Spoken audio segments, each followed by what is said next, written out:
Troy, Vice President Mike Pence's former Homeland Security, Counterterrorism, and Coronavirus Advisor. Screenshot / Republican voters against Trump. The top U.S. infectious disease expert, Drive.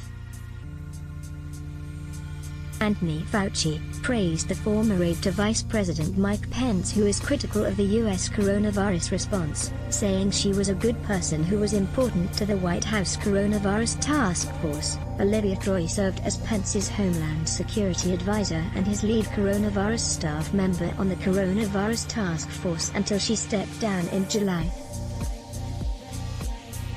This week she became the first former task force member to publicly condemn the Trump administration's handling of the COVID-19 pandemic. In an interview with MSNBC's Chris Hayes, Fauci declined to comment on the ad, but he described Troy as important to the team.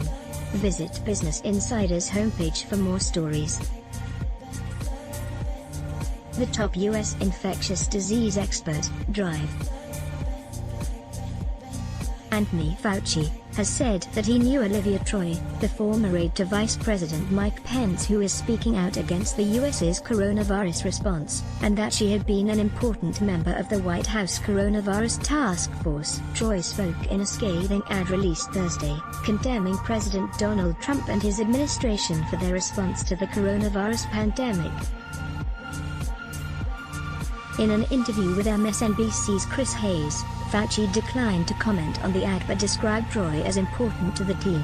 "I interacted with Olivia. I liked her. She was a good person," Fauci said. "She was important to the team as a staff person to the Coronavirus Task Force, but I don't know what to make of what has come out recently. It would be very difficult for me to comment on that. The only thing I can say is that there are a lot of people who are looking carefully and are driven by the truth," Fauci continued. "I think the American people should feel confidence in that a lot of people are looking at this very, very carefully to make sure that there's not political things that drive what should be scientific considerations."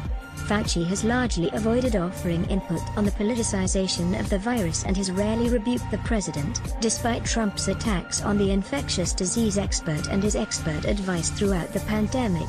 All In with Chris Hayes. Adeline with Chris. September 18, 2020. Before stepping down in late July, Troy served as Pence's Homeland Security Advisor and his lead coronavirus staff member on the White House Coronavirus Task Force. "Towards the middle of February, we knew it wasn't a matter of if COVID would become a big pandemic here in the United States, it was a matter of when," Troy said in the ad run by a group called Republican Voters Against Trump. But the president didn't want to hear that, because his biggest concern was that we were in an election year. She said that during a task force meeting, Trump said, "Maybe this COVID thing is a good thing. I don't have to shake hands with these disgusting people." Trump is known to be a germaphobe. She added that she was a John McCain Republican and a George Bush Republican but was endorsing this year's Democratic presidential nominee, Joe Biden, for president. Loading. Something is loading. Republican Voters Against Trump, at VAT 2020, September 17, 2020. Do you have a personal experience with the coronavirus you'd like to share? Or a tip on how your town or community is handling the pandemic? Please email covidtips@businessinsider.com and tell us your story. Get the latest coronavirus business and economic impact analysis from Business Insider Intelligence on how COVID-19 is affecting industries. Close icon, 2 crossed lines that form an X. It indicates a way to close an interaction, or dismiss a notification. Let's block ads. Why? Show your love for him. Click the link in description. Thanks for watching.